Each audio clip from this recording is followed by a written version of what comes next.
Assalamualaikum warahmatullahi wabarakatuh, sahabat-sahabatku sekalian. Hari ini kita akan membahas sesuatu yang saya beri judul Belajar Acuan Normatif. Saya ulangi, kita akan membahas materi yang berjudul Belajar Acuan Normatif.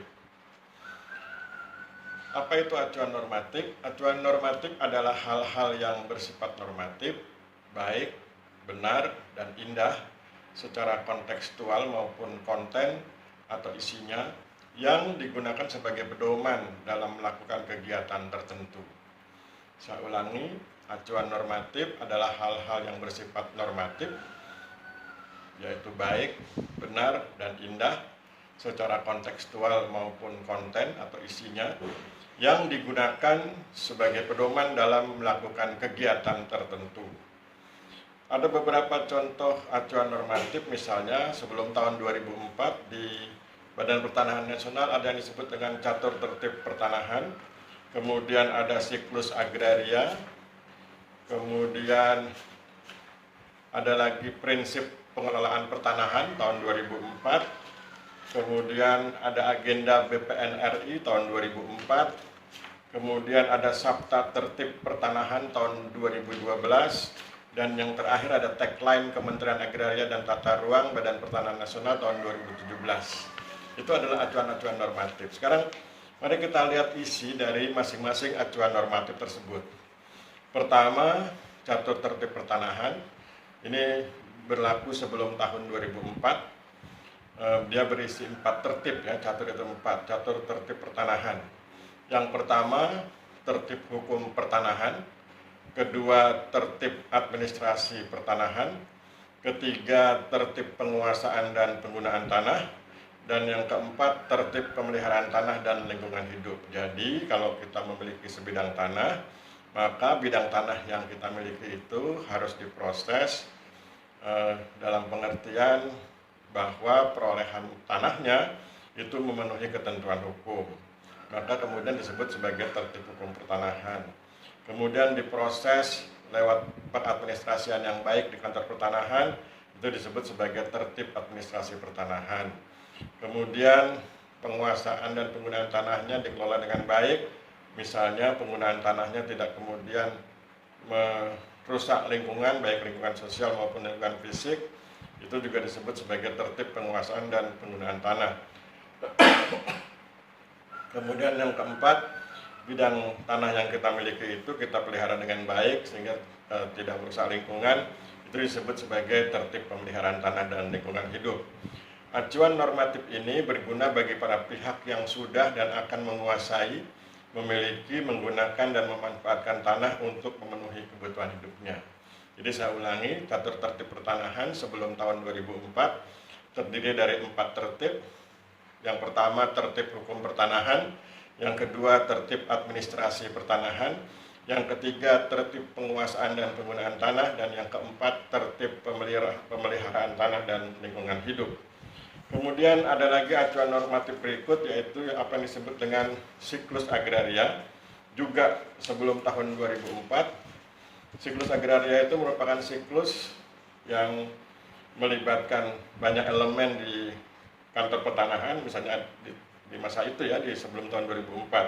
Misalnya ada tata usaha, kemudian ada land reform, kemudian ada tata guna tanah, kemudian ada hak atas tanah, kemudian ada pendaftaran tanah, dan kemudian kembali ke tata usaha. Jadi makanya kemudian disebut siklus. Bagaimana detailnya? Mari kita bahas. Siklus agraria sebelum tahun 2004. Untuk mensertifikatkan hak atas tanahnya, maka masyarakat akan dilayani oleh petugas tata usaha. Kata kuncinya tata usaha. Saya ulangi, untuk mensertifikatkan hak atas tanahnya, maka masyarakat akan dilayani oleh petugas tata usaha.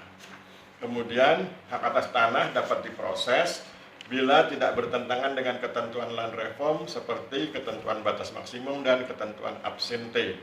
Kata kuncinya land reform.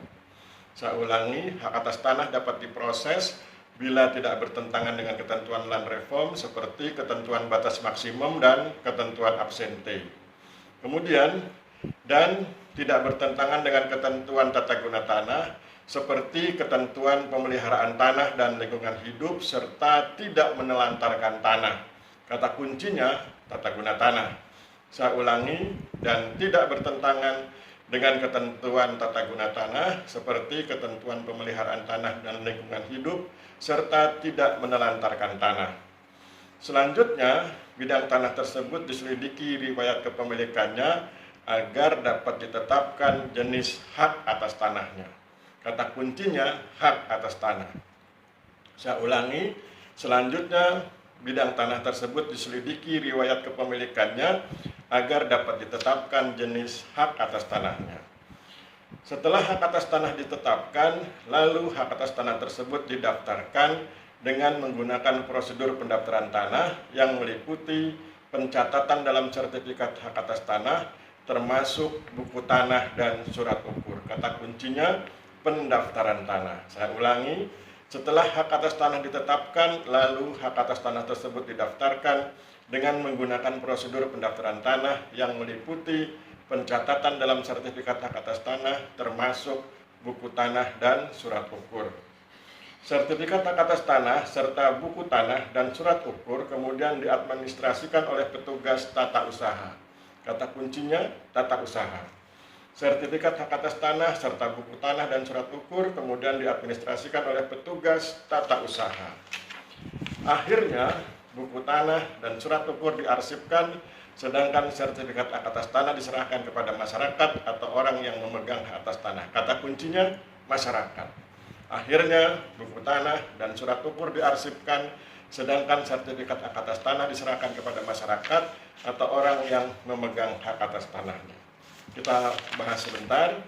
Jadi, acuan normatif ini disebut siklus agraria, berlaku sebelum tahun 2004. Dia merupakan siklus karena kalau kita perhatikan, prosesnya itu mulai dari masyarakat, kemudian masuk ke tata usaha, kemudian ke land reform, kemudian ke tata guna tanah, selanjutnya hak atas tanah, kemudian ke pendaftaran tanah, kembali ke tata usaha, dan akhirnya kembali ke masyarakat dalam bentuk penyerahan sertifikat hak atas tanah.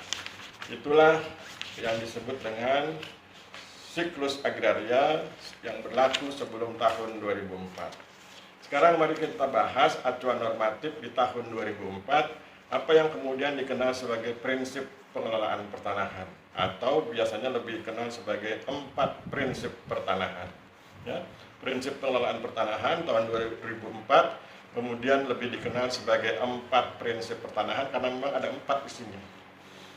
Yang pertama, kontribusi pertanahan dalam meningkatkan kesejahteraan rakyat dan melahirkan sumber-sumber baru kemakmuran rakyat. Kedua, kontribusi pertanahan dalam meningkatkan tatanan kehidupan bersama yang lebih berkeadilan dalam kaitannya dengan penguasaan, pemilikan, penggunaan, dan pemanfaatan tanah. Ketiga, kontribusi pertanahan dalam menjamin keberlanjutan sistem kemasyarakatan, kebangsaan, dan kenegaraan Indonesia dengan memberikan akses seluas-luasnya bagi generasi akan datang pada sumber-sumber ekonomi masyarakat, terutama tanah. Keempat, kontribusi pertanahan dalam menciptakan tatanan kehidupan bersama secara harmonis dengan mengatasi berbagai sengketa dan konflik pertanahan di seluruh tanah air dan menata sistem pengelolaan yang tidak lagi melahirkan sengketa dan konflik di kemudian hari. Itulah 4 prinsip pertanahan ya, berlaku tahun 2004. Kita ulangi. 4 prinsip pertanahan. Pertama, kontribusi pertanahan dalam meningkatkan kesejahteraan rakyat dan melahirkan sumber-sumber baru kemakmuran rakyat. Kedua, kontribusi pertanahan dalam meningkatkan tatanan kehidupan bersama yang lebih berkeadilan dalam kaitannya dengan penguasaan, pemilikan, penggunaan, dan pemanfaatan tanah. Tiga, kontribusi pertanahan dalam menjamin keberlanjutan sistem kemasyarakatan, kebangsaan, dan kenegaraan Indonesia dengan memberikan akses seluas-luasnya bagi generasi yang akan datang pada sumber-sumber ekonomi masyarakat, terutama tanah. 4. Kontribusi pertanahan dalam menciptakan tatanan kehidupan bersama secara harmonis dengan mengatasi berbagai sengketa dan konflik pertanahan di seluruh tanah air dan menata sistem pengelolaan yang tidak lagi melahirkan sengketa dan konflik di kemudian hari. Itulah 4 prinsip pertanahan yang berlaku tahun 2004 atau berlaku sejak tahun 2004. Nah, kemudian nanti digantikan oleh acuan normatif yang lain. Kemudian ada juga acuan normatif berikut, yaitu yang disebut dengan 11 agenda BPN RI yang berlaku juga sejak tahun 2004. Ya. Jadi ada 11, kita lihat. Pertama, membangun kepercayaan masyarakat. Kedua, meningkatkan pelayanan dan pelaksanaan pendaftaran tanah serta sertifikasi tanah secara menyeluruh di seluruh Indonesia. 3, penguatan hak-hak rakyat atas tanah. 4, menyelesaikan persoalan pertanahan di daerah-daerah korban bencana alam dan daerah-daerah konflik di seluruh Indonesia. 5, menangani dan menyelesaikan perkara, masalah, sengketa, dan konflik pertanahan secara sistematis. 6, membangun sistem informasi dan manajemen pertanahan nasional atau SIMTANAS dan sistem pengamanan dokumen pertanahan di seluruh Indonesia. 7, menangani masalah korupsi, kolusi, dan nepotisme, serta meningkatkan partisipasi dan pemberdayaan masyarakat. 8, membangun database penguatan dan pemilikan tanah skala besar. 9, melaksanakan secara konsisten semua peraturan perundang-undangan pertanahan yang telah ditetapkan. 10, menata kelembagaan Badan Pertanahan Nasional Republik Indonesia.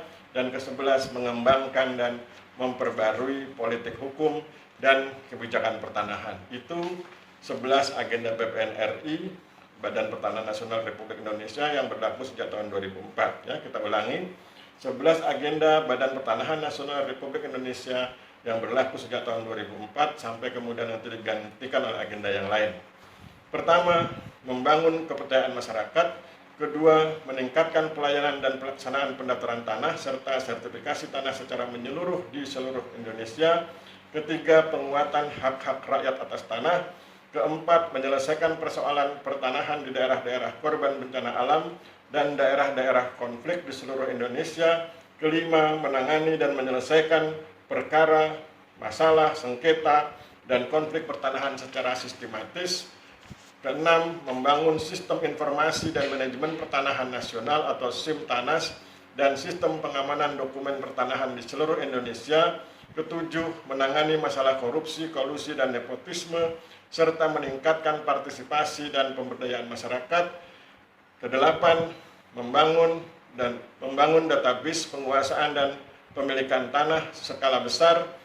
Kemudian 9, melaksanakan secara konsisten semua peraturan perundang-undangan pertanahan yang telah ditetapkan. 10, menata kelembagaan Badan Pertanahan Nasional Republik Indonesia. Dan yang ke-11, mengembangkan dan memperbarui politik hukum dan kebijakan pertanahan. Itu adalah acuan normatif yang berlaku sejak tahun 2004. Kemudian yang berikutnya adalah acuan normatif yang disebut dengan Sabta Tertib Pertanahan yang berlaku sejak tahun 2012 ketika Badan Pertanahan Nasional dipimpin oleh Hendarman Supanji, mantan Jaksa Agung. Saya ulangi, Sabta Tertib Pertanahan berlaku sejak tahun 2012. Sabta itu 7 ya. Pertama, tertib administrasi. Kedua, tertib anggaran. Ketiga, tertib perlengkapan. Keempat, tertib perkantoran. Kelima, tertib kepegawaian. Keenam, tertib disiplin kerja. Dan ketujuh, tertib moral. Saya ulangi, Sabta Tertib Pertanahan berlaku sejak tahun 2012. Pertama, tertib administrasi. Kedua, tertib anggaran. Ketiga, tertib perlengkapan. Keempat, tertib perkantoran. Kelima, tertib kepegawaian. Keenam, tertib disiplin kerja. Dan ketujuh, tertib moral. Dan akhirnya saat ini atau sejak tahun 2017 terdapat acuan normatif berupa tagline Kementerian Agraria dan Tata Ruang Badan Pertanahan Nasional, yaitu melayani, profesional, terpercaya. Saya ulangi, pada tahun 2017 terdapat atau lahir acuan normatif versi atau berupa tagline Kementerian Agraria dan Tata Ruang Badan Pertanahan Nasional, yaitu melayani, profesional, terpercaya. Saya pikir demikian, kita akhiri pertemuan kita hari ini. Mohon maaf bila terjadi kesalahan. Wabillahi taufiq wal hidayah. Wassalamualaikum warahmatullahi wabarakatuh.